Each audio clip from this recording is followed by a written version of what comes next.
نبی کریم علیہ السلام نے قومی زوال کے اسباب بیان کر دیے۔ وہ پانچ اسباب کی وجہ سے قوم تباہ ہوتی ہے۔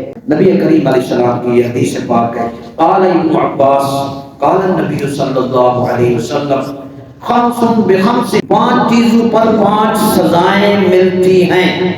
وما منعوا الزکاۃ الا حبس اللہ عنهم المطر، جو قوم زکوٰۃ نہیں دیتی اللہ تعالیٰ اس پر بارش نازل نہیں کرتا۔ کہ محمد سے وفاتوں نے ہم تیرے ہے، یہ جہاں چیز ہے کہ اللہ کو اللہ تیرے ہے، ان کے بزم میں جہاں کا اور ہی انداز ہے، مشرق و مغرب میں تیرے دور کا آغاز ہے۔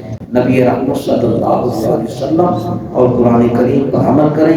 اللہ نے فرمایا وَأَنْتُمُ الْأَعْلَوْنَ إِن كُنتُم مُؤْمِنِينَ، اگر تم ایمان کے تقاضوں پر مضبوطی سے ڈٹے رہو گے اللہ تمہیں بلندی عطا فرمائے گا۔